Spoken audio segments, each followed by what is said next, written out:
Welcome, everyone. It's the 2nd of June. Jesus, that year has flown past. 2025. We're a quarter of the year in, quarter of the century in, halfway through the year. Like, time is not stopping. And as always, I'm joined by a guest. I can't do this on my own.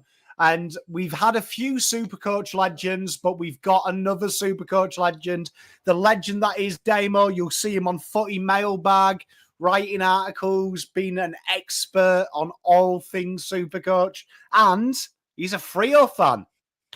Damo, welcome to the show. Thanks for having me, Pommy. Yep. If you asked me a few weeks ago to come on and talk about Freo, I might have just burned the whole thing down. But now it's coming up roses, and I'm happy to have a chat. You know what? It seems to be like whatever the opposite of a curse is. When you get invited onto this show, you seem to win, no matter how bad your side is going. I might need to start inviting more Carlton people on. Maybe that's how you got to do it, because you guys have some interesting weeks coming up.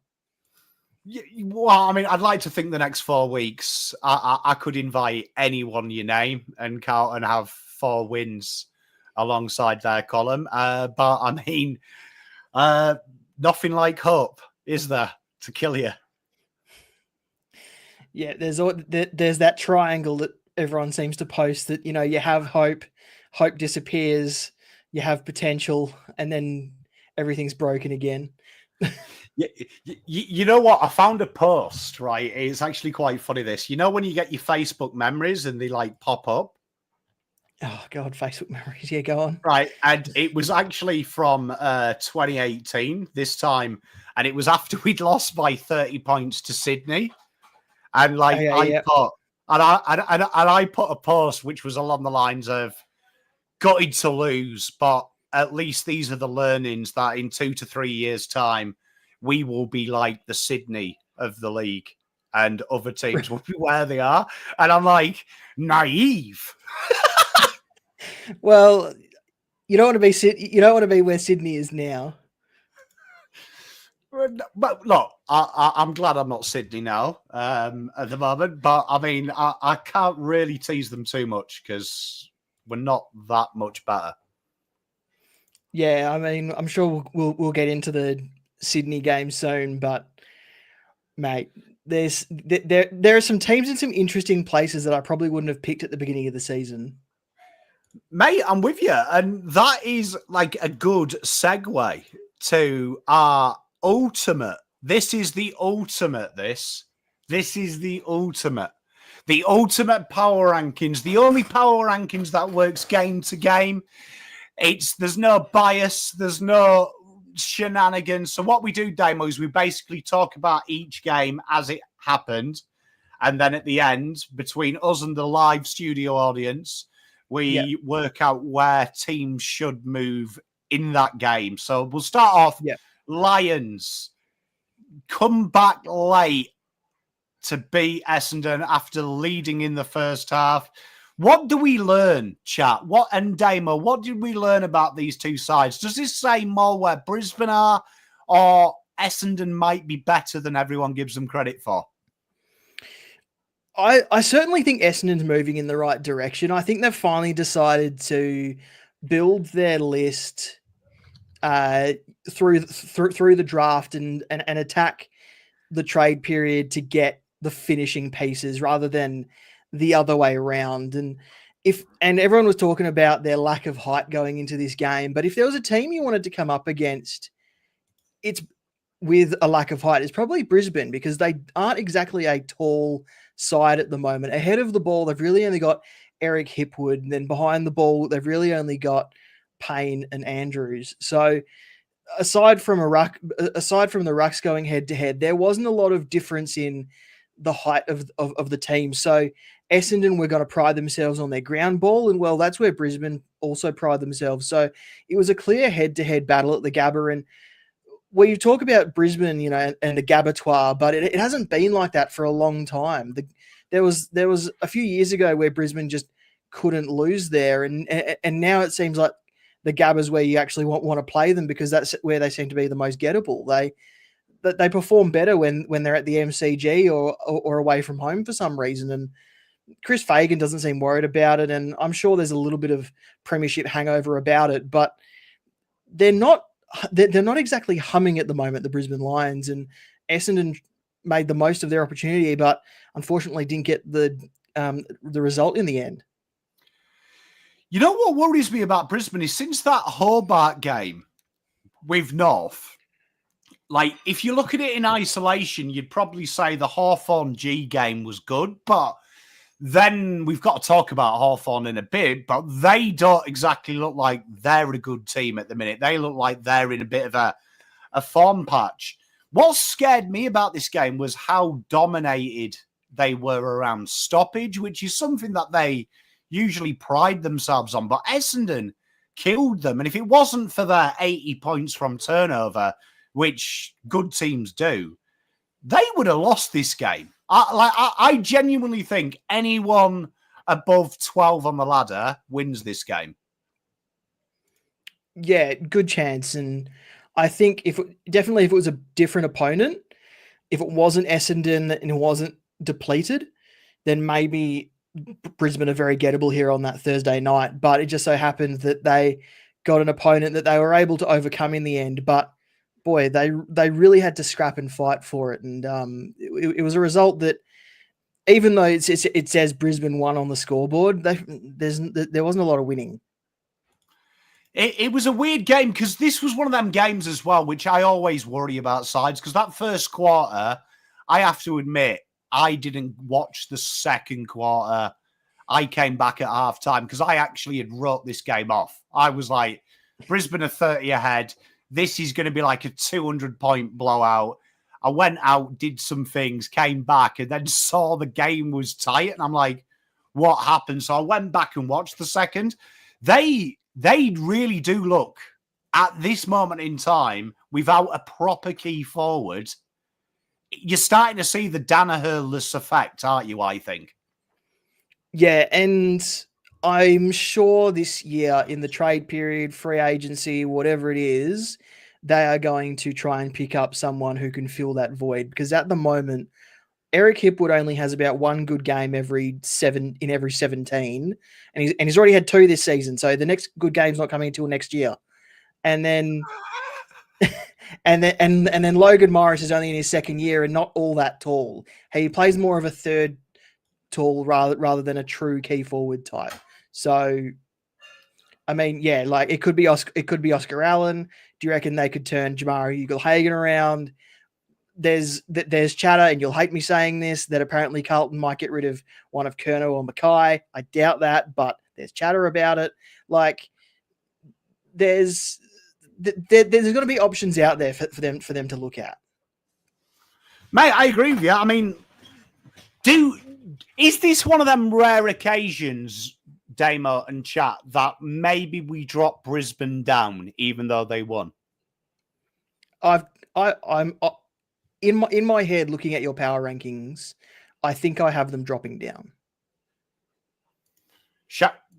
How low are we saying? I think below the Cats, above Gold Coast, personally. I actually think below Gold Coast at the moment. Damo, you know what? I love you win and you get punished for the win, but I think recent form and we're a few games away from it, but I actually think they're another spot to lose, because I think Adelaide are above them now. Oh, Grittier, he's in chat. Macron, mate. Tell ya, he wants it. He wants it. He wants it secretly. No, I agree. Essendon, can they move up from there, do we think? I think you can put Carlton up and then swap Sydney and Essendon around. Well, you know what? If you want to do that, we can do, because we can do this. Because we can't move Carlton yet, because Carlton aren't top, but we do have to talk about Sydney. You know what? I'll do that. I'll do that for you. There you are. Look, Damo. Guest Guest love there, guest love. But then we come on to the team that is top of the ladder, and we say this every week, what it feels like since the Geelong game. We can't move Collingwood above 1. They probably should be above 1 at the minute. Against Hawthorn. And Hawthorn, I see my mate Ken in chat. They're in a bit of strife because I actually think this scoreboard flattered Hawthorn.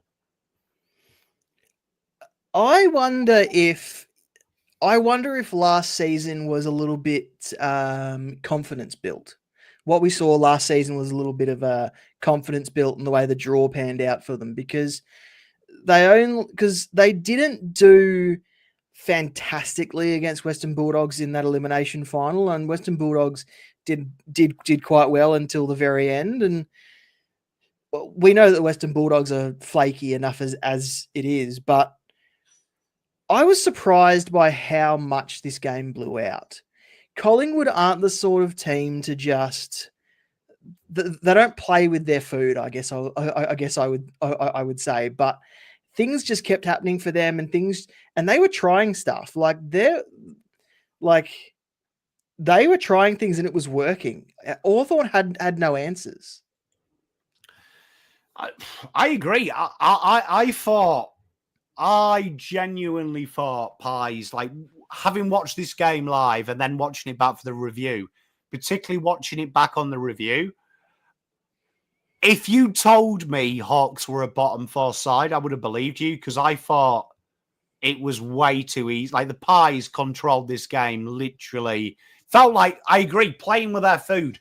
It felt like if you told me McRae had a bet on the margin being 51, I would have believed you. Do you buy into the fact that just Will Day has ruined them? Because I don't believe that one player can out of a 22, out of a 23 can change a result. I think he's an influence, but I think what more of it is that it's the surprise factor. So do you remember Adelaide last year? I think the year before, everyone had them in the top 8 last year. I think they lost their surprise element. Everyone knew how to beat them. And all Adelaide did last year was they didn't develop their game plan. I think it's the same with Hawks. I don't think anyone is shocked about what Hawthorn are going to do. So they've got the plan for that. Sicily's horrifically out of form. I think that back line, for me, looks way too tall now and looks really stagnant.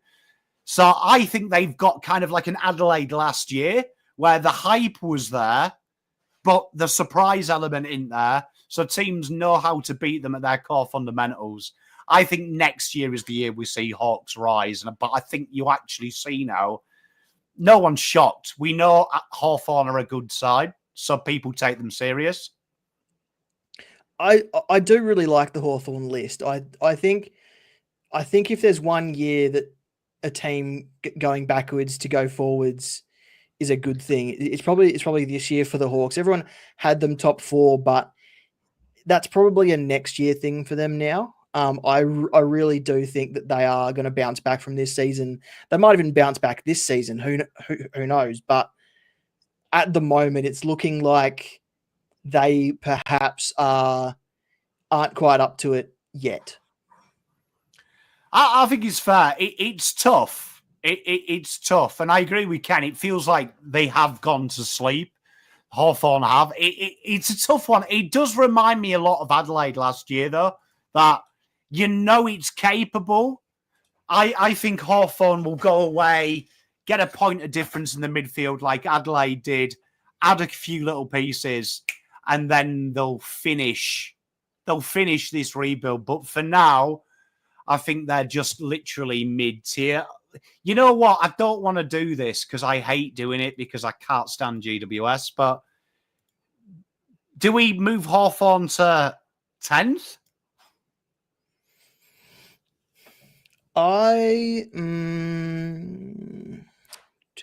Are Hawks worse than the Giants almost losing to Richmond? Probably not. That's all I needed, really, Damo. Yeah. Do you know what I mean? Gritty, or just to prove we're live, look, that's what it would look like if Carlton were 18th. Yeah. How's that? And unless I predicted one of you would be a dickhead. Do you know what I mean?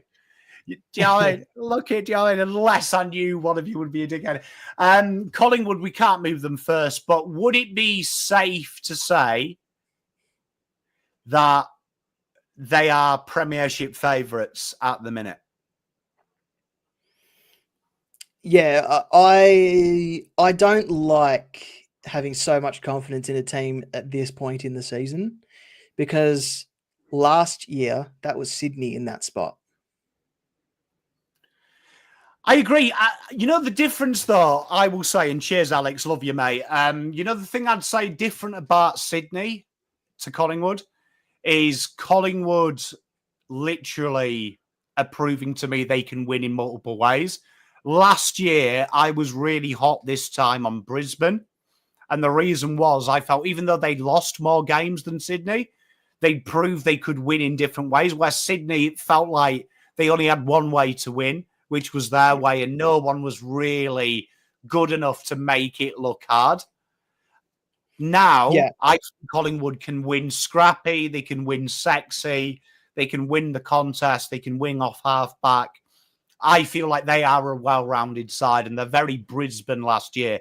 The peaking is the bit that gets me, though. I agree. They are winning games now. How do they respond towards the end of the season? But what scares me, Damo, is they've rested half a list in 2 weeks. And now they only leave the MCG something like twice in the back half of the season. Like, genuinely, that scares the shit out of me that they had a 3-week patch where they just rested everyone, somehow won every game. They've got a bye coming up as well. It does feel like it. I hate to say it. I'm a Carlton fan. It does feel like it's going to take someone something to win, something special to stop them. I totally agree with you. Collingwood's plan A to M have worked for them so far this season, and it doesn't seem to matter who is on the field or what position they are playing in. They are turning it around. But I know that as soon as I have a feeling or confidence about a team winning a premiership, for the sake of Collingwood fans coming after me, my confidence is at an all-time low, just for the sake of Collingwood fans not coming after me. I agree. My mate Shane's in chat as well. Geelong, you know what? The team that are second at the minute, I think, are the only team that potentially could do it. And I always count that. If you beat a team in season, you know you can do it. I feel like the psychological edge in a final, Geelong would be like, we've been here, we've won it, we can do it. Matt, Teresa, you want Collingwood 11. Hey, look, I'm happy to take you off the top of the ladder if you want. I mean, I think we'd be taking the piss of this wonderful rating, but I mean, I can do, but it's going to be tough. But then we talk about a team that I'm looking forward to. The most inconsistent side that gives me a little bit of hope in my Blues, because I think the Carlton and Fremantle sometimes are the same club. Can be the best side you've ever seen, can also make you wish you'd stayed in England and watched Roundball. But Fremantle doing what people said was impossible. And if you go back to last week, I predicted this because I said the most Fremantle and Gold Coast thing ever is Gold Coast lose and Fremantle win, and then make me look stupid for saying maybe Fremantle aren't that good and maybe Gold Coast are. And Fremantle made the question. They asked the question, and I think this was dominant. Yeah, I think the scoreboard doesn't tell the full story. It was a wet weather game. I was actually worried about team selection, first of all. They dumped a few players and then brought in Sean Darcy, who only played 50% game time. And then they put Luke Jackson around the ball in wet conditions. And for me, on paper, they looked way, way, way too tall. But I think the beauty of guys like Patrick Voss, Luke Jackson, Josh Draper, Luke Ryan, like those sorts of taller guys, they are good below their knees, and I think that's what helps them both in the air and at ground level. And this game was wet as all hell, but the Dockers managed to turn it around. And in a close game, wet weather and close games, that hasn't been what Freo have been able to win in, like those conditions, in the last 2 or 3 years under Justin Longmuir. This, I don't know what switch was flicked after the Saints game, but there has been a different mindset since that game, and I like it. I like it a lot.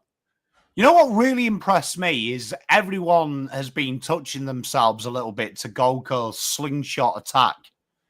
But I thought the way you handled that was nothing short of brilliant. Like they had, 16 points from the back half of the ground.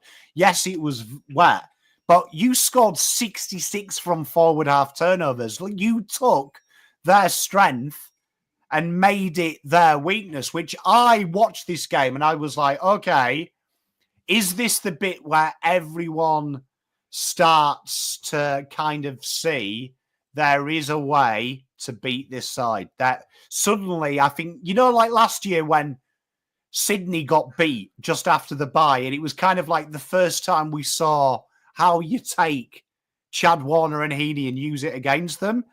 I felt like this is the first time someone has shown us how you beat Gold Coast methodically. Yeah, common theme that I've noticed the last 3 weeks, the last 3 wins that Dockers have had.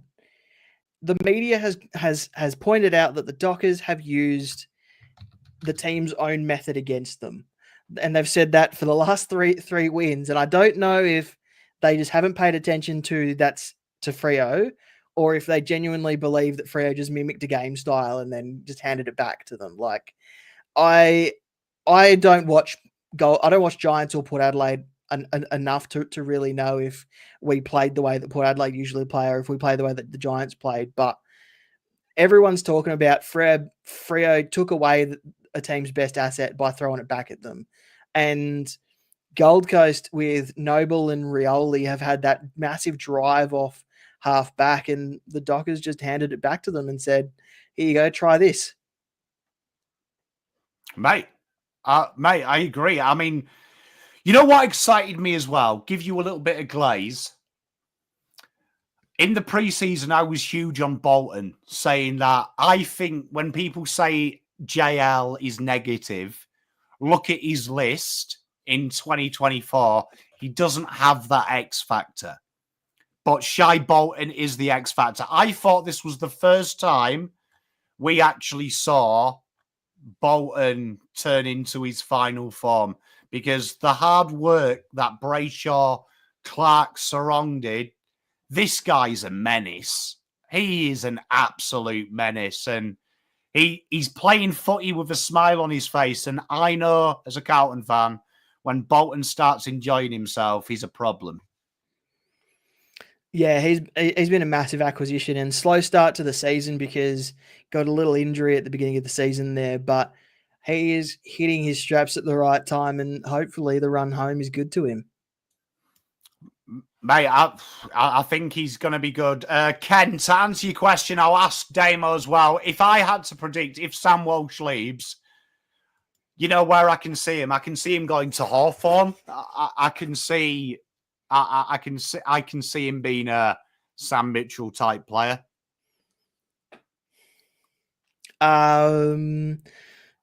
Who are the clubs after him? Hawthorn, Geelong, and... Yeah, I just don't think Geelong sign anyone this year purely because of the investigation.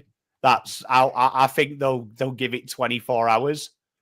They'll give it 12 months before they do like a special Cotton On award for being a new player. I think if Sam Walsh leaves, it will be because TDK stays. It'll be about a money in contract thing.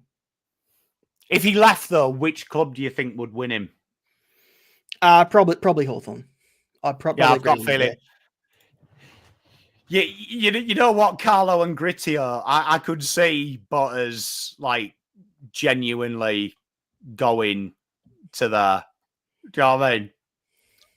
I could see it. I could genuinely see Butters going to Geelong and everyone being like, "How? How did this happen?" And they just get it. But it would be interesting. It would be interesting. But Gold Coast, this loss is bad. Where are we throwing Gold Coast? I feel like 5th.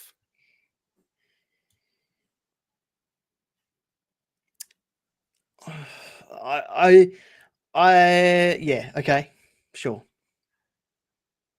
Because I feel like the Doggies haven't played, but I feel like this loss asks me more questions about them. Because these are the games that if you're a top 4 side, no offense to Freo, you beat them at home. Like, that's meant to be your fortress. And I thought it was easy. Fremantle. Do we move Fremantle to 6th? They may come back down when we talk about Adelaide, but for now, do we move them to 6th? Yeah, for now. They're probably going to get moved again. They might get moved again, but I think they deserve a bit of time in the top deck because they have beaten the side that was 4th in our provisional rankings. And now we get to talk about my favourite team to talk about, the GWS frauds. The team after round 0, I said they were Mickey Mouse, even though they beat Collingwood. And they did it again. They might have won the Fraud City Derby last week against my Blues, but Richmond's, this is all about Richmond for me. Richmond really impressing me. They're playing the way they want to play in 3 years' time. They're committing to it. I think a lesser coach would have thrown numbers behind the ball the last quarter, tried to win it. Inexperience got them in the end, but they kept trying. They kept having a go at it. Heartbreaking when Callum Brown, shout out to you. You are a Pom. You had the best opportunity to do something hilarious and miss that shot and make your team look Mickey Mouse, but you had to kick it, didn't you, Callum Brown, mate?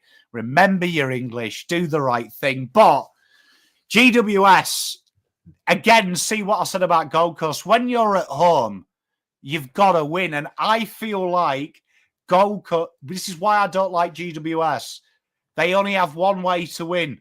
It's sexy. It's from turnover. Richmond killed their back half movement. They looked vulnerable. They won it around stoppage. I feel like GWS are mid-table personified.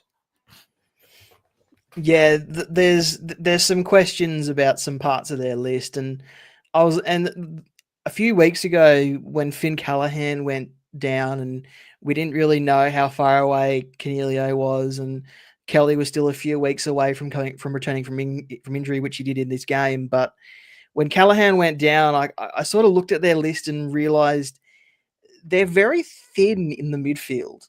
If one mechanism's not working, they don't have a second or third rotation that they can throw in there. And I think even though they eventually won this game, they probably need to find a bit more that can run through the midfield rather than just Tom Green and whoever's with him.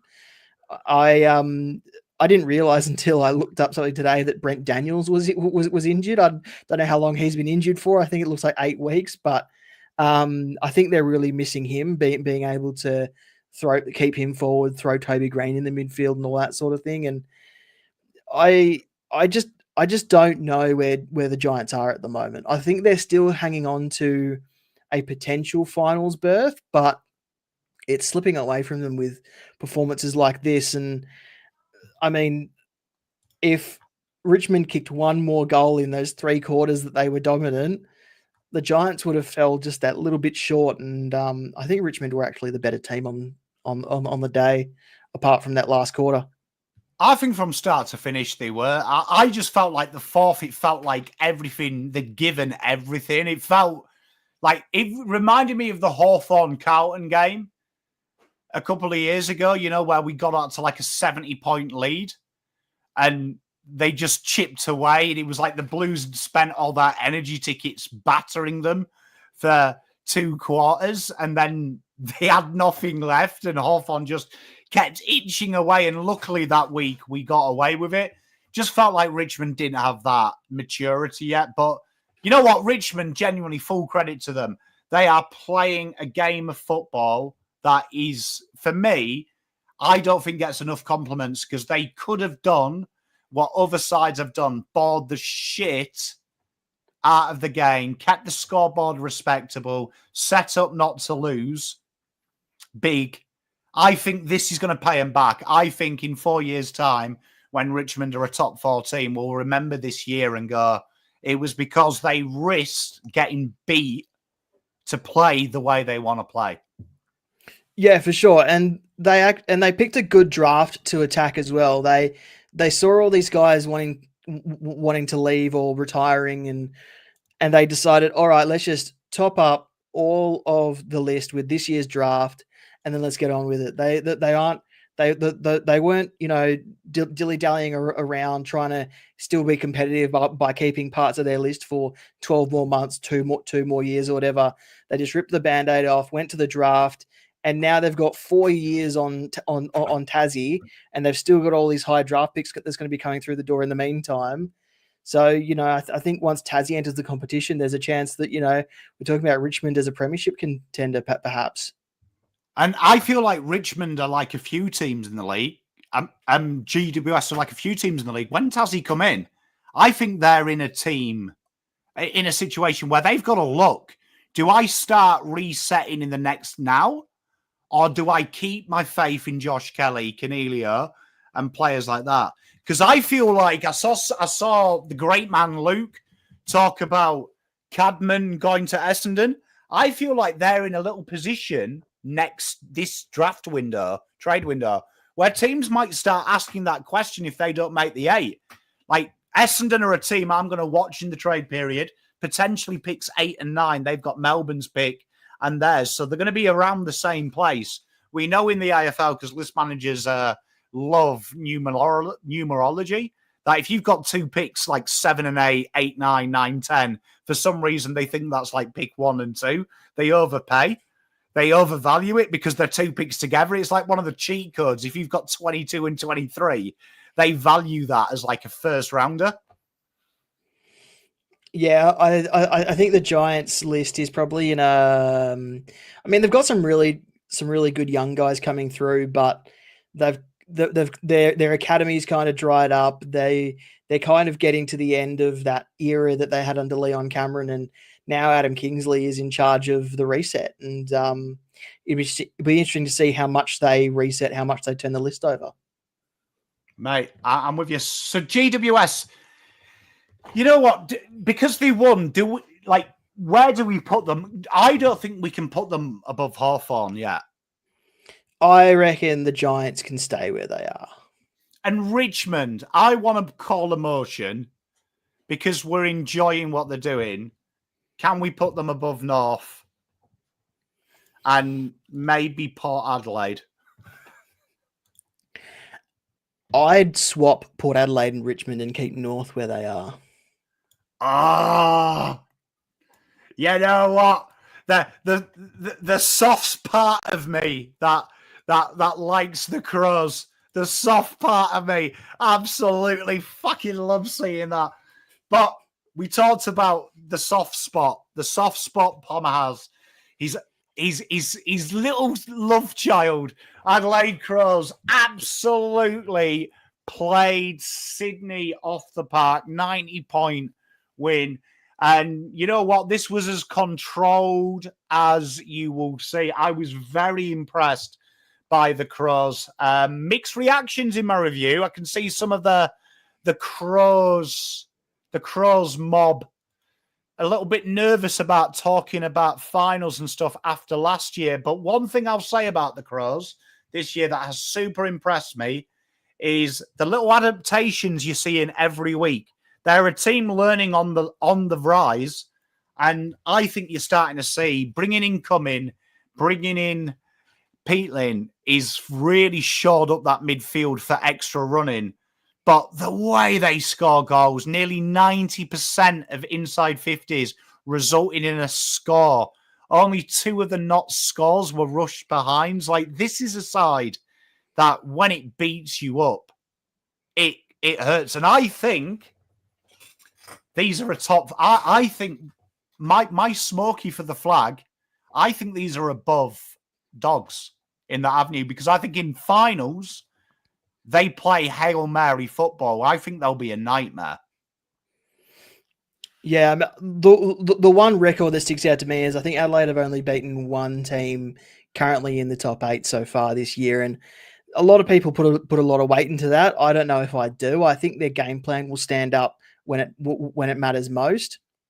And you mentioned Cumming and Peatling there, and Neil Bullen has also been underrated. And to be honest, if we talk about the entire trade period just gone for a second, I think that was probably one of the best trade periods that every team has come out of in a long time, because we've already spoken about Bolton, we've already spoken about how good Collingwood are, and they picked up Perryman and Houston and all that. But if we were going to rank midway through this season which team has picked up the best pieces for what they are doing this season, Adelaide with Peatling, Cumming and Neil Bullen probably are at least in the top 3 teams with their acquisitions. And this game was just clinical for them, and that they were able to just play the way that they wanted to play.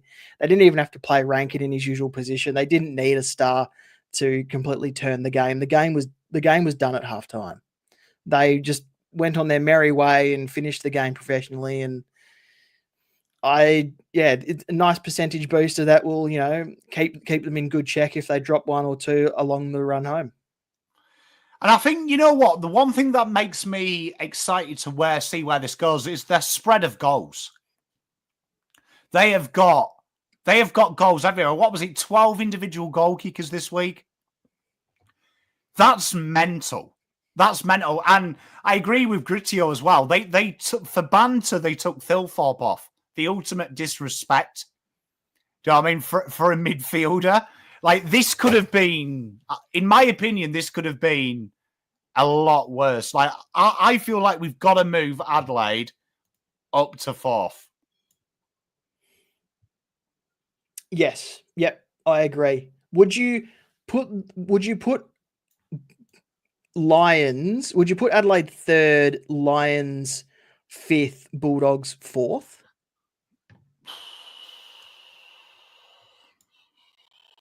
What? So it looks like that? Yeah. Oh, tell you what, chat, what do we think of that row? Let's have some feedback from you. I don't mind going with the guest. I always feel like guest, it's like, when your cousin comes round. But I think it makes that game intriguing as well. I agree. I think if we have them 3rd, it really gives them. You've never seen me bend the rules so much. Hey, Teresa, I'm feeling dirty. I'm feeling dirty this week. Do you know what I mean? Oh, you see, here we are.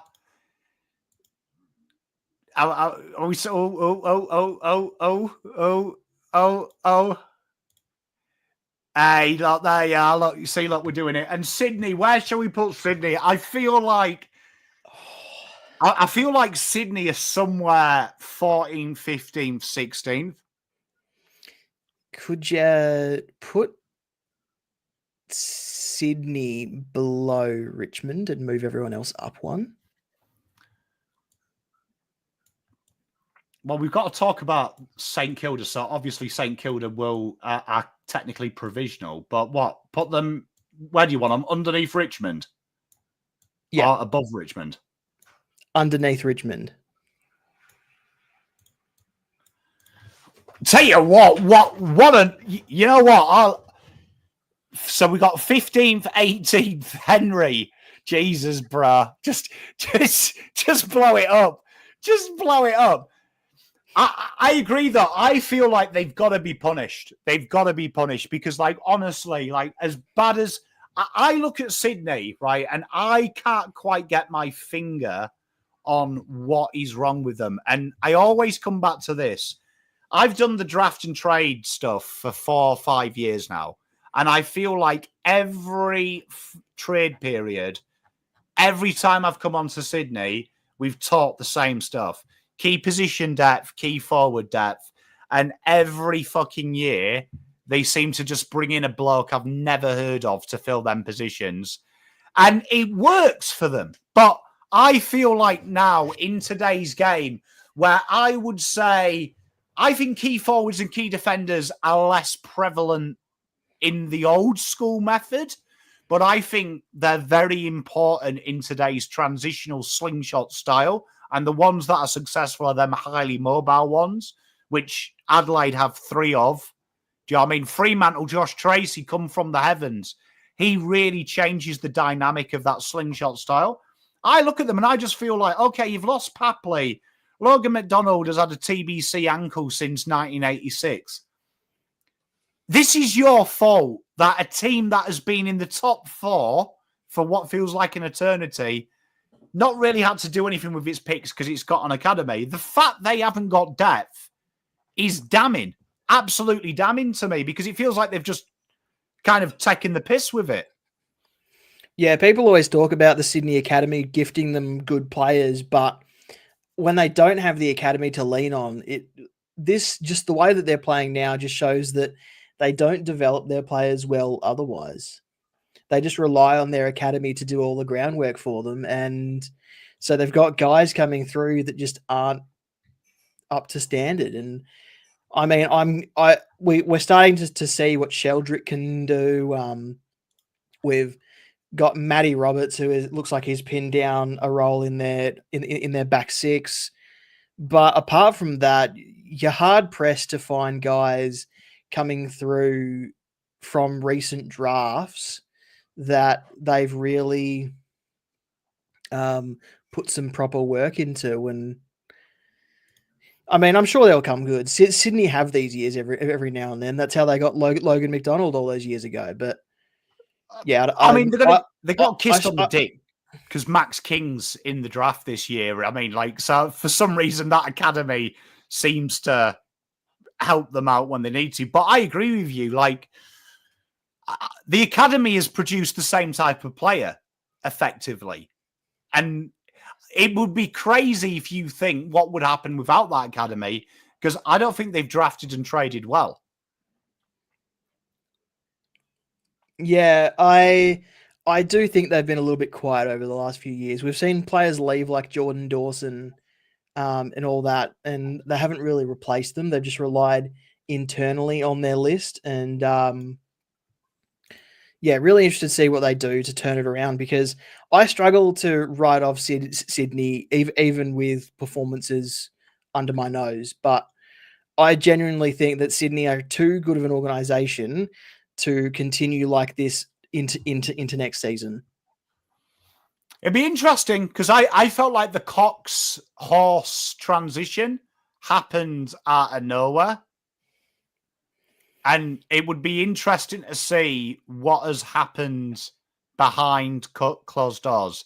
Because I do remember a rumour, give it a touch of salt, like I've talked about when we watched the Sydney game. But there was a rumour that I was privy to that Chad Warner wasn't fond of Horse, but loved Cox, which is a hilarious to be clipped, to be fair. That how I worded that. But it does seem just out of the blue, didn't it? Because I never forget watching their grand final lead up. They looked really disjointed, really angry. They got really Nancy in all the lead up. And it came out of the blue because Sydney 6 weeks ago, before that granny, were all up and about. They looked like they were enjoying their work. But something happened from round 20 onwards that the weight of the world came on their shoulders. And at the minute, they look like the weight of them. Because some of them players, Justin McInerney, 30-odd touches, 2 score involvements. Chad Warner working for Elon Musk, kicking like he was trying to get Starlink going. Like, they just genuinely... Like, if you told me they were tanking for picks, I'd believe you. Because it looked like they were taking the piss. Yeah, you mentioned that maybe Chad Warner didn't get on with John Longmire, but I wonder how many of them get on with Dean Cox just by the way that they play. I agree. It's a fair call. You know what's weird as well? Dean Cox, he started really animated, didn't he? And at the minute, he's doing a really good impression of Postman Pat. He keeps saying, "Oh, I'm really angry," but then doesn't really do anything by being angry. He's just kind of defeated. So, like, yeah, he must have a good coach in him somewhere, because there were teams, because West Coast were trying to sign him. There were other teams trying to sign him onto succession plans at their own club. Like, there must be something there that people really, really like, and sometimes it's about the scheme that they introduced with the players that they've got. Maybe Dean Cox's strategy or Dean Cox's ideologies around his coaching doesn't fit the Sydney list, but yeah, there's questions over whether Dean Cox is the guy that is the one to take them forward, and they probably will keep him in the role for another 12 months or so, just to make sure that they don't kick him out too quickly. But hey, I've got a big watch on Sydney for next season. I genuinely think that they could bounce. Oh, I think they'll bounce. I'd just worry about. You know who they remind me of? Do you remember when you were at school, right? And your mate's mum and dad split up, right? So like year 6. And then year 9 happens. His mum started dating. You've spent 2 years taking the piss, saying that one day you'll call me dad. And your mate's mum gets a new boyfriend, and he steps into the stepdad role, right? And he's that cool stepdad that when you go around there, he's like, "Here, tell you what, don't tell your mum, but I'll let you have a VB, but I'll mix it with lemonade." And he's like, "Come on, boys. His mum's gone out. Let's go down to the cinema and have a boys." And he's really cool, but your mate treats him like shit because he's not really the dad. So he's like, "You're not my dad." And you're like, "Why are you mean to him? He's brilliant. I wish he was my dad." I think that's who Dean Cox is. Like, he's really cool to everyone else, but for some reason, maybe the senior players don't quite buy into it yet. Yeah, and mate, the players on the field, that they're all pointing fingers at each other. Crows would take a mark, and then everyone would point at each other instead of just standing on the mark. Like, there was, like, it just looked, they looked disorganized. You know what? I do think Laughing Magpie is spot on. I feel like Chad Warner, since signing that contract, has believed his own hype. Yeah. I believed his own hype. But, I mean, that's enough. I wasn't talking from experience as well, Alex. Well, I was. A good mate of mine had a stepdad. And honestly, one of the nicest human beings I've ever met. And he was just a dickhead to him throughout secondary school.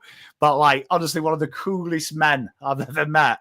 And he was just no reason he was mean to the stepdad. Like, no reason whatsoever. But yeah, he always makes me think of it. But then we come on to Melbourne against my beloved wife's team. At Alice Springs, all roads here were pointing to Melbourne. We're going to win this by 6 to 12 goals. And St Kilda, as all the credit has to go to Melbourne for changing their game style in the last 6 weeks. But fascinating that Ross got them to go back to contested mid-ball after about 12 minutes. And Melbourne looked bizarre. Like, St Kilda won, but Melbourne had chances to win and just couldn't do it. 7 goals, 21. They had 7 more scoring shots than St Kilda had and lost by 4.5 goals. I struggle to read Melbourne. I struggle to read St Kilda, because St Kilda can have a good game out of nowhere and Melbourne can have a good stretch out of nowhere.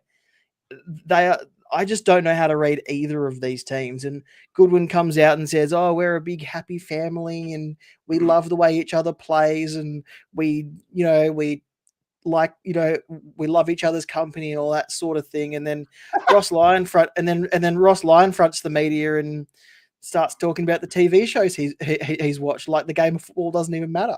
So I don't know how to read any of these teams because what they're projecting outside to the people watching and the people making judgments are two teams that have no fucking clue. It's like a soap opera, these two teams, I've got to say. I mean, it's, you don't want to pin it on anyone, do you? But like, I watched this game and like Xavier Lindsay, them 3 misses.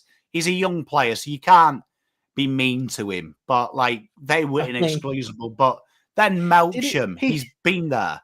He should kick them goals. I mean, Xavier Lindsay had 3 shots on goal, 2 of them from the exact same place, and then missed the exact same way both times. So I don't know. You can kind of blame him for missing at least one of those shots. Well, you can, but like, I mean, like I say it all the time, footballers must be the worst golfers because you watch it at the Marvel. There's that slight breeze where they close the roof, and like you'll see everyone kick a shot from the same angle, and it'll slightly draw away, and it's almost like they don't actually know it's happened. Like it's like they kick it again the same place and look shocked when the ball deviates. And I always take the piss going, AFL footballers must be the stupidest human beings in the world, that they've seen 8 shots do the same thing, but then just think this time it's going to go dead straight. So I'm with you. But like Melksham, inexcusable that miss. Salem, God knows how he missed his one. Like that was one of them games where you look and 7 goals, 21. Are we giving Saints? Because I'll give Saints credit. I think they set up a game plan to make Melbourne become Melbourne, right? And Melbourne did go back to that, win around the contest, bomb it long, no run, no outside run. But 7-21, like, Jesus, no wonder Ross the boss went to Vegas after, because when you've got luck like that, you're probably cleaning up. Yeah, I mean, I struggled to read anything out of this game. I don't know where either team are at. It felt like 2 teams going at each other, and it was a nothing in the end. You know, like I didn't learn anything out of St Kilda. I didn't learn anything out of Melbourne out of this game, other than that Melbourne need to have some kicking practice. You know, like that's pretty much the only thing I learned. I don't see anything different in the way either team played. Just one was a little more efficient moving the ball forward. I'm with you. I mean, full credit to Isaac Keeler, though, my boy. Great to see Isaac get his opportunity, and I thought he played well. I've got to give Saints some. I'm loving Brian here. The Koresh call has been... This is why this chat is the best. I tell a little bit of banter about a stepdad, and we have a link to a call. It's quality. I love this chat. Where are we putting them? I agree here, Damien is probably on it. Saints below, Giants above Essendon, Essendon above Carlton. Where do we move Melbourne though? Like, could you? So I reckon Melbourne need to go at least below Essendon. So you move Hawks up, Giants up, Essendon up.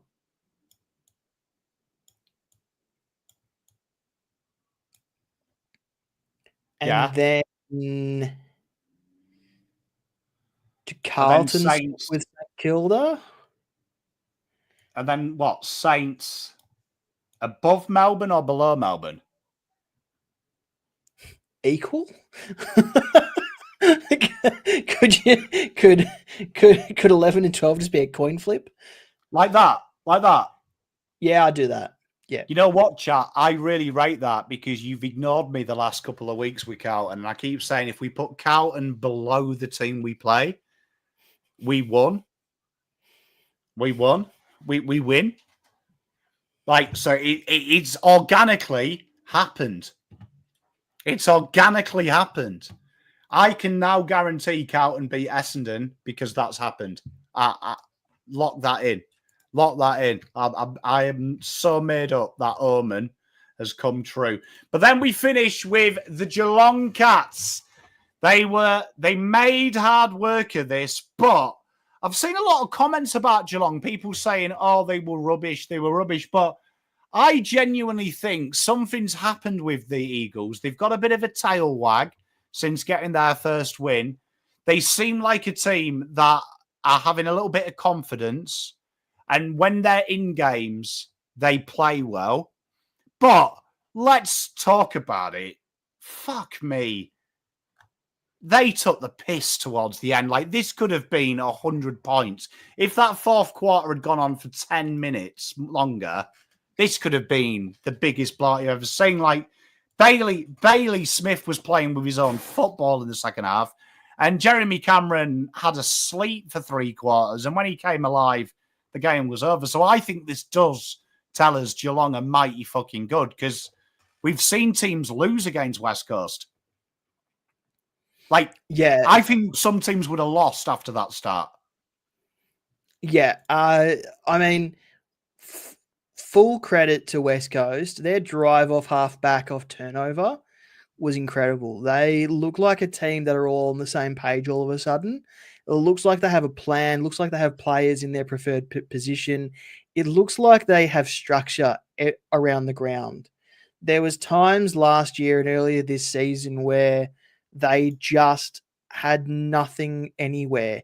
Like, you couldn't tell what they were doing with the ball. You couldn't see a game plan. You couldn't see anything. But their run and carry off halfback, their turnover game, they were punishing when they had to be punishing.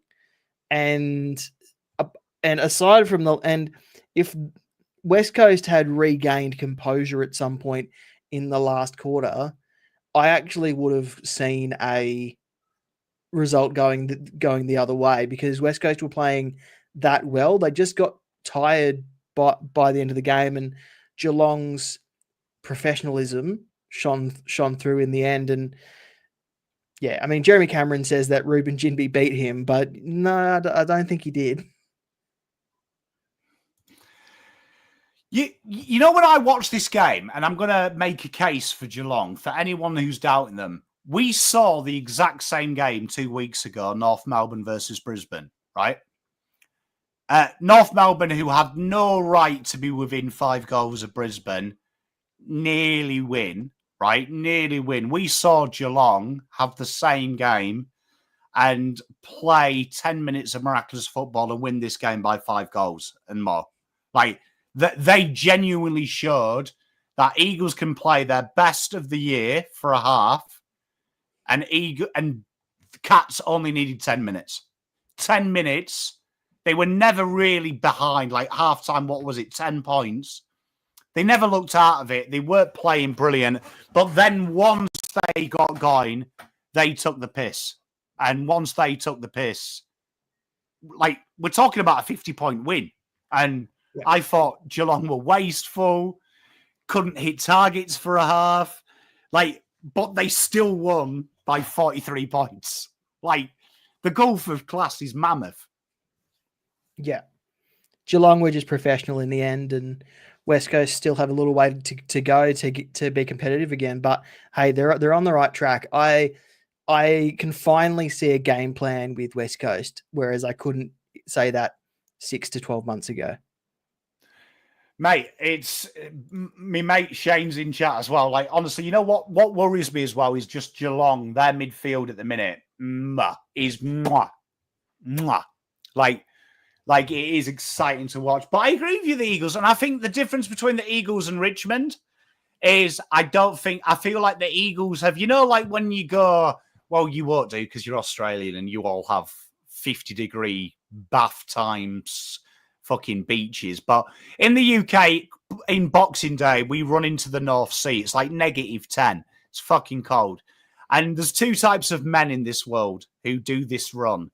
There's the ones who like tiptoe in, and then there's the real beefcakes who just running, like jumping. It feels like Richmond have jumped into the North Sea, -10. They've done the hard bit. Feels like West Coast have they're up to the waist at the minute. And we know the hardest bit when the water's cold is getting below your nipples. And I'm waiting for them to do that. I feel like that's the difference. Yeah. Good analogy. So I don't think we can move either side because I don't. As funny as it would be to have the Eagles above Port, I just can't do it. I'd They've love got that. one win. But yeah, no, can't move them. And Geelong, yeah, I can't move you down. As impressive as it was, Adelaide, I've got to give Geelong props, man. Like, honestly, they played. That's probably the worst game I've seen them play this year. And they won by 43. Like come on. Like you've got to applaud it. Yeah. The last 10 minutes from the Cats just they took the piss and sealed the game. You know what I mean? Hey, Teresa, that's unfair. I've given a lot of glaze to your Collingwood boys. A lot of glaze. So I've still got you above them, but honestly, they were pretty good. But now we come up to that favourite time of the year. Guess the player. This is the most important thing, Damo. This is the most important thing that you will do for the rest of your year. Swoop Luke famously got naked on this show for getting 7. You'll see Wooden Spoon Data is second with 6. Dylan and Paul 5. Let Dog disgrace for a man that speaks to me like an hour a day on the phone, doesn't read my mind and only got 4. We've got the Joe, we've got Caden, then we've got Kanga TV, and we've got Fiona from Bomber Banter on 3. This really is a test of what I'm like. As chat will tell you, it's all on me, It's all on me. So I will put a timer, right? A countdown timer of 60 seconds. And what we're doing is I've got to kind of like charades, but football. All right? Charades, Okay. but football. So it'll be things like, say it's Harry Sheasel. The clue will be something like, he plays for North Melbourne. His name sounds like a cheese snack. Plays off halfback, right? Okay. I can tell you, as voted by Champ Starter, as drawn by Mrs. Pom, we are doing players that are classified as general forwards. Okay. So, general forwards, right? So, don't be surprised. It's Champ Starter. If there is a midfielder there or a fullback, don't come at me. Come at Champ Starter. They're the idiots that do it. It's not me. But help you out there. I might have an all-time lowest score, to be honest. Nah, mate, you'll be all right because you got me. Like, I'm a genius at this game. Chat will tell you. But chat can help you, right? Honestly, chat will help you. Chat will help you, right? Chat will help you. But here we go, right? Are you ready? Yep. Go. Right. He plays for Collingwood, probably the best small forward in the country. Jamie Elliott. Yep, 1. Plays for North Melbourne, their only good player in their forward line. Cam Zurhaar. No, the other one. He's got stops in his ears. Paul Curtis. Plays for Geelong. Comes from Werribee. Was best on ground in the Werribee Grand Sean Final. Manor. Yeah. Also plays for Geelong. He's his mate. This is probably controversial because he's more of a midfielder now. His name sounds like he would be really popular in the 18th century. Does kick a lot of goals, though. Has dreadlocks. Used to. Brian Myers. Yeah. GWS captain. Always gets Toby suspended. We talked about him earlier. Adelaide super summer signing. He has a hyphen name. He needs to work out if he likes his mum or dad more. Neil Bullen. Again, plays for Geelong. Probably plays more full forward. Started to our finish. Came over from Adelaide. Stengel. Came over from Adelaide, and he's really high up in the AFLPA. Stengel. No. I don't know. Dangerfield. Yes! That's 7! Tied top! Get around him. Can I just say, Dominic, Damien, and tell you what, Shane, like Damien as well. Damien, I swear, we need to get Damien on this show as well because I swear he gets them all right within 2.4 seconds. We could do 10. But, mate, I'm proud of you there. That's impressive. I said Stengel and he didn't react. So I was like, did he hear me? Stengel. I did hear you, but Yeah. like I started to look, you're now joint top. What can I say? You are joint top. You are currently, we have got a real trophy for that as well. But right now, mate, you are in a wonderful position. Look, I'm going to put you there. Look, I'll put you on there now. Look. Hey, look, you are now. I can't see. Oh, where have I not? Oh, wait, sorry. I'm the worst human being in the world. There you are. Yep. You are now, look, you've joined greatness. Top of the tree. Excellent. Who would I want for grand final entertainment? Morrissey, the Smiths. Sounds like it's going to be the Foo Fighters. Foo Fighters would be all right. If it was me picking, because or the Clash or the Cure, if you could bring the Smiths back, that would be good. You know who I think should do it? Dave Dobbin. Because Slice of Heaven might be the greatest Kiwi Australian song ever. Yes. Yep. Here you are, right? Creators Supercoach Challenge. So last week, Joe, who is a Supercoach expert, self-proclaimed, he scored 669. He doesn't make the top 5.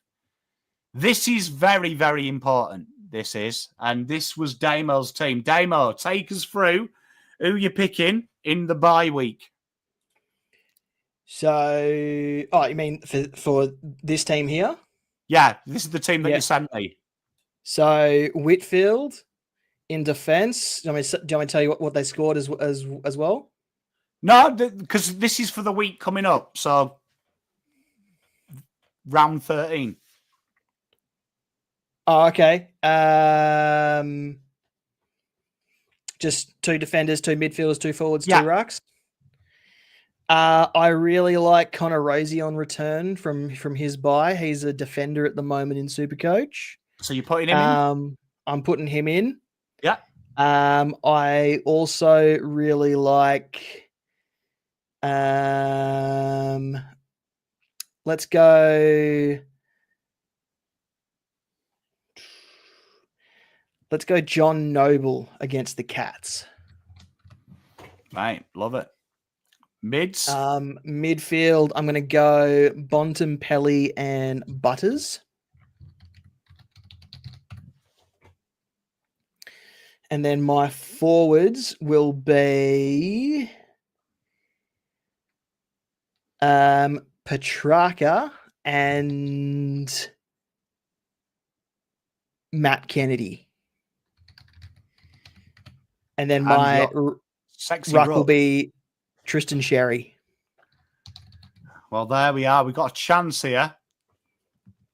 Hey, look, Teresa. Hey, Jamie Elliott would be a lock in my team. But very interesting. Your mate, Leckdog, he came on here as the self-professed god of this event and famously said that he reckons 4 figures is possible. So I'm hoping you get 4 figures, mate. I'm hoping you get 4 figures. Yeah, I've chosen some pretty consistent guys, so hopefully there's a few big spike scores in there. Mate. It's nice to see Bontempelli there, but then we come to the exciting one. Last week, Joe, he has a double asterisk because obviously that was a big bye round. A lot of teams didn't play, 4 didn't play. But you'll see Leckdog and Ian from Navy Blue Corner got 8 out of 9. Me and Caden got 7 out of 8 because we played in that pretend round that the AFL did. You'll see a lot of 6s. Swoop with 4 out of 9. 4 out of 7 for Joe. And unfortunately, Wooden Spoon Data proving that even if you do data, sometimes you're tipping his shit when you look at teams. In fairness, he played that week that every good team lost, so I can't blame him. But all I do in this segment is I'm just a back marker. I'm just putting my tips with you, but I'll start with Dogs Hawks. Who do you fancy in that game? At Marvel Stadium, I can't go past the Bulldogs. You know what? I'm with you. You could you see Hawks winning it though? Because I feel like Hawks are a little bit like what you were saying about Sydney. I don't want to keep them down for too long. I feel like they will have like a little bit of a resurgence. Yeah, last week stung because it was on the big stage, and they'll want to respond. They'll want to prove that they're not the team that showed up against Collingwood. But the Western Bulldogs, off a week off at Marvel Stadium, I just think are going to be too good. You'd hope so. You would hope so. And then the next game, we've got Crows versus the Lions in what is probably, with everyone talking about not beating a side in the top 8, probably the Crows' first big test. It's hard because it's at Adelaide Oval. If it was at the Gabba, I would say Lions easy. Crows just aren't showing up against top 4, top 8 sides. At Adelaide Oval, though, the Crows do seem to grow a leg. But I think I'm still going with the Lions. You're going with the Lions? Hey, look, I'm going to go with the Crumbs. You know what? Dynamic. I agree with him as well. I feel like the Dogs are a very interesting side, especially when Chris Scott talks about you have to get into a shootout with them. I feel like you somehow stop that ball movement. I'm going to be very I'm holding out on the Dogs, but I'm going to go with the Crows. You're going to go with the Lions. Tigers, Swans. Could the Tigers do the unthinkable? I've tipped the Tigers.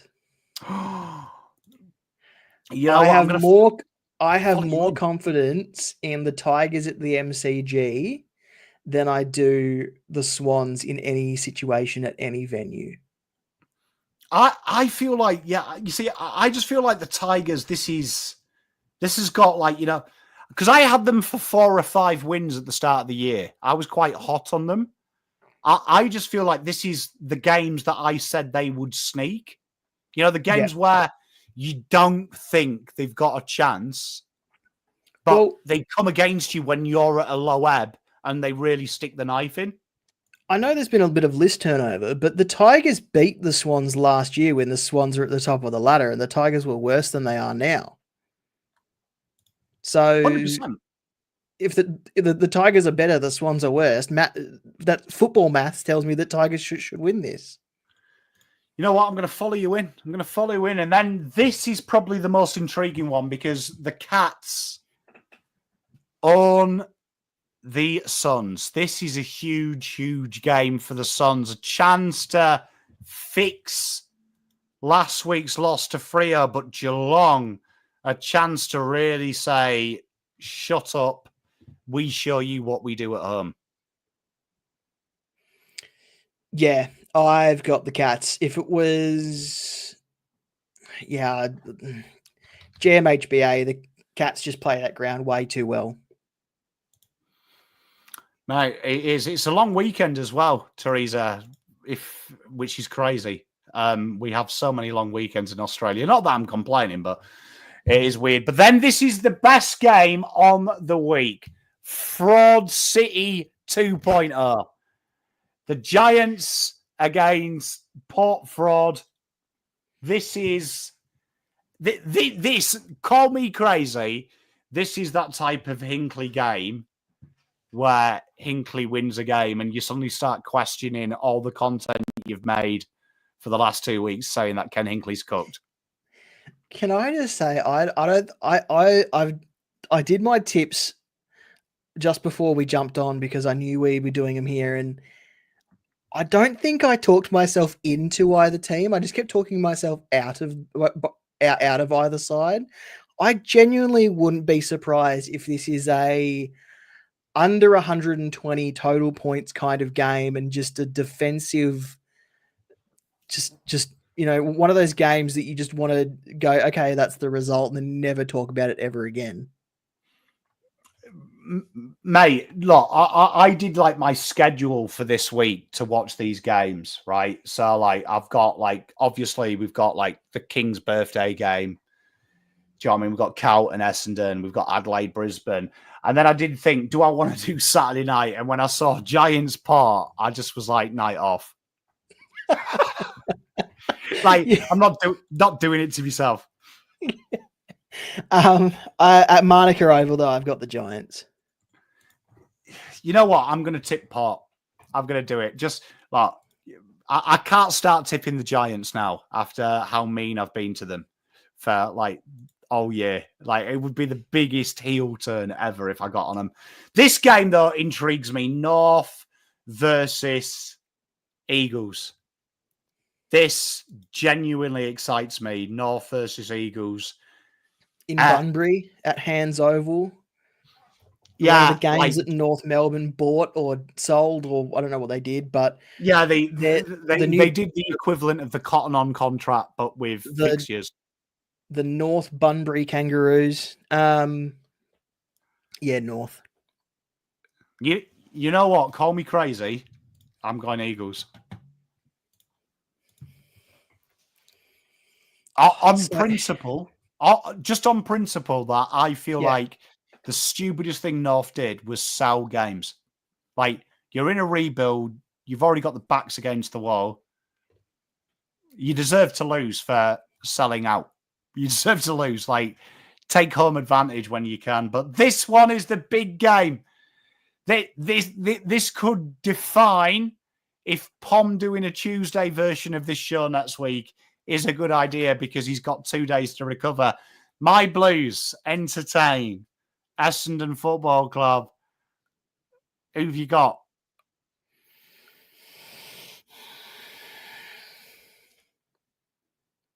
I'll go Blues.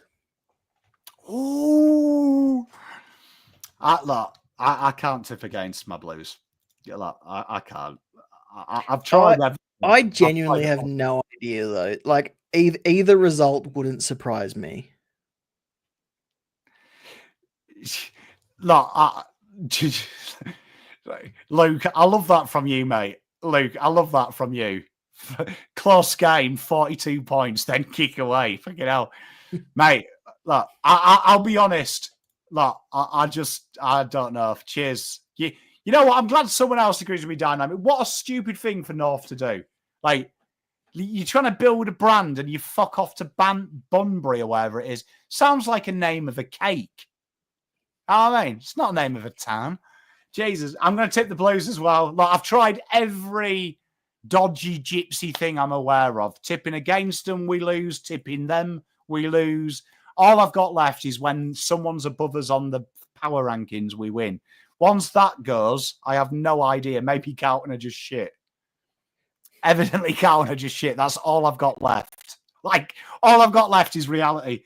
And then the final game, Melbourne Football Club entertain the high-flying Magpies, the Magpies that have not lost a game. Just keep winning. One blip against Geelong, but they just keep winning against the Demons. Pies. Yeah. Look, I will say this, and this is all due respect to Teresa, because I love Teresa, but they have to lose at some point. They can't go the whole season with just that one blip. They have to lose at least a couple of times. But is it this week? You see, I'm with you. I mean, we saw last week Melbourne can have more scoring shots and still lose. I think it will be a close game. But I just don't think. I agree, Bluebagger. Yeah, and you know what? I've never been an arrogant Carlton fan. I've never been one of them. But like, honestly, I'm even more humble than I usually am. But they are our tips. Let's just take a quick look at the leaderboard of our tipping comp. It's only 7 games this week. No one got full 7. But great shout out to the card man. and Wooden Spoon Data, who did correctly tip 6 out of 8. That was the best. Pretty much everyone got 5. I think was there anyone who got the donut? There wasn't. Well done, chat. You didn't get donuts, so that was pretty good. Very proud of you. But that means the leader at the minute, I think, may have changed hands, chat. I think it might have changed hands. The ESPN website is possibly the worst. We have got Jans and Methodical Flame. I think he's crept up, Jans, in the last couple of weeks. Peter Haywood, Andrew Scott, MRL, Churchy, Tiger Time, Big Neil, Tyson, and Gravy Jane make up the top 10. Clara Lenko, who was our leader in round 5, top 5, slipped down. And let's see where the big battle here is. Mrs. Pom versus Pom. You'll see there, neck and neck.